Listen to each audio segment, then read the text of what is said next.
Hello guys, അങ്ങനെ നമ്മുടെ മുല്ലക്ക് ചെറുപ്പന്റെ 9ാമത്തെ ദിവസമായിരുന്നു. മുല്ലക്കിൽ വരുന്നവര് ഈ ഒരു കാര്യം മിസ്സാക്കരുതേ. മുല്ലക്കില് അമ്പലത്തിൽ വന്നിട്ട് പെട്ടെന്ന് അങ്ങ് പോകുന്ന ആളുകളെ ഞാൻ കണ്ടിട്ടുണ്ട്. പക്ഷെ കിടങ്ങമ്പറമ്പ് അമ്പലത്തിലേക്കും നിങ്ങൾ വരണം. അങ്ങോട്ട് പോകുന്ന വഴിക്കും കുറെ കാര്യങ്ങൾ നിങ്ങളെ കാത്തിരിപ്പുണ്ട്. അത് മാത്രമല്ല, അവിടെ ഇപ്പോൾ ഉത്സവം നടക്കുക തന്നെയാണ്. ഇങ്ങനെ ഈ നടത്തം അന്നദാനത്തിന് വേണ്ടിയുള്ള നടത്തമാണ് ഗൈസ്. നമ്മള് കഴിക്കുന്നത് കിടങ്ങമ്പറമ്പിൽ നിന്നല്ല, മുല്ലക്കല് അമ്പലത്തിൽ നിന്നാണ് കഴിക്കാൻ പോകുന്നത്. പക്ഷെ കിടങ്ങമ്പറമ്പ് അമ്പലം വരെ പോണമല്ലോ. ഈ നട്ടുച്ച വെയിലത്ത് നമ്മൾ പോവാണ്. ഇപ്പം ഞാൻ ഈ കയറിയ പാലം താൽക്കാലികമായ റോഡ് പണിയോടൊക്കെ അനുബന്ധിച്ച് പണിത പാലമാണ്. നമുക്ക് മുല്ലക്കലിൽ നിന്ന് പെട്ടെന്ന് കിടങ്ങമ്പറമ്പിലേക്ക് പോകാനായിട്ട് സഹായിക്കും. അങ്ങനെ നമ്മൾ കിടങ്ങമ്പറമ്പ് അമ്പലത്തിലേക്ക് പോവാണ്. അമ്പലത്തിന്റെ സൈഡിൽ നല്ല കപ്പ വറുത്ത കിട്ടുമെന്നാണ് എൻ്റെ കൂട്ടുകാരി അപർണ പറഞ്ഞത്. അങ്ങനെ ഞങ്ങൾ കപ്പ വറുത്ത തേടിയുള്ള യാത്രയാണ് ഇപ്പോൾ നടക്കുന്നത്. അങ്ങനെ അത് വാങ്ങിക്കട്ടെ.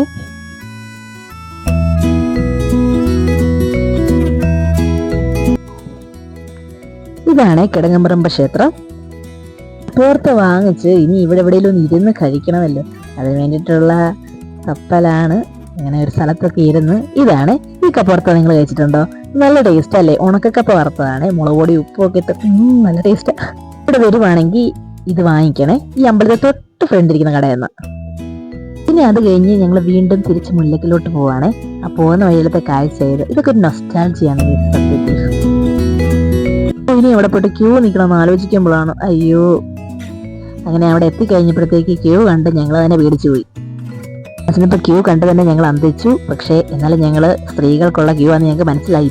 അപ്പുറത്ത് പുരുഷന്മാർക്കുള്ളതാണെന്ന് മനസ്സിലായി. പക്ഷെ മനസ്സിലാകാത്ത കുറേ പേര് അവിടെ പോയി നിന്ന് പോസ്റ്റ് അടിച്ചു പോയായിരുന്നു. പിന്നെ അവിടുത്തെ സ്റ്റേജിൽ ഡാൻസ് ഒക്കെ നടക്കുന്നുണ്ടായിരുന്നു.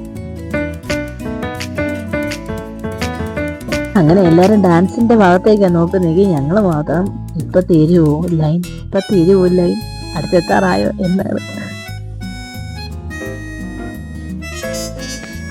എന്തായാലും കയറിയില്ല, പിന്നെ ഇത് കഴിഞ്ഞിട്ട് പോകാതെ വെച്ചു. അങ്ങനെ ഡാൻസ് അത് കണ്ട് നിങ്ങൾ എന്തരായി. ഇവിടെ കാണുമ്പോൾ എനിക്ക് ഭയങ്കര സങ്കടമാണ്. ബാലകൃഷ്ണനെ പെട്ടെന്ന് ഓർമ്മ വരും. നമ്മുടെ ക്യൂടെ അവസാനം നമ്മളകത്തേക്ക്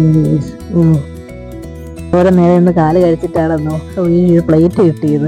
അങ്ങനെ പ്ലേറ്റും കൊണ്ട് ഇതിനെപ്പറ്റി ചോറ് നേട്ടം പറയുക. വീഡിയോ ഒന്നും എടുക്കാൻ പറ്റത്തില്ല. ഞാൻ പറഞ്ഞു ചോറ് പ്ലേറ്റിലോട്ടല്ലേ വീഴുന്നേ. അങ്ങനെ പുള്ളിയുടെ ഷോയപ്പ് പുള്ളി ഇറക്കി. നമ്മൾ വിടുവോ? അങ്ങനെ സാമ്പാർ, ബീറ്റ്റൂട്ട്, തോരൻ, അച്ചാറ്, പായസം, പിന്നെ പുളിശ്ശേരി, അതൊക്കെയായിരുന്നു നമ്മുടെ അന്നദാനത്തിലുണ്ടായിരുന്നത്. അങ്ങനെ ഞങ്ങളതും വാങ്ങി ഞങ്ങൾ അവിടെ ഒരു സ്ഥലത്ത് പോയി ഇരുന്ന് കഴിക്കാൻ തുടങ്ങി. വീട്ടിലുണ്ടല്ലോ നല്ല വിശപ്പാണെങ്കിൽ ഉണ്ടല്ലോ എന്തും നമ്മൾ അമൃത് പോലെ കഴിക്കും. അത്രയ്ക്ക് ടേസ്റ്റ് ആയിരുന്നു ആഹാരത്തിന്. പിന്നെ ഞങ്ങൾ അതെല്ലാം കഴിഞ്ഞ് മുല്ലക്കൽ വന്ന് ഇവിടെ തിങ്ങി നടക്കാൻ പറ്റണം നിങ്ങൾ വിചാരിക്കും. എന്നാലും സാരമില്ല കേസ്. അങ്ങനെ നമ്മളൊരു കോളിഫ്ലവർ ബജിയൊക്കെ വാങ്ങിച്ച് അവസാനിപ്പിച്ചു.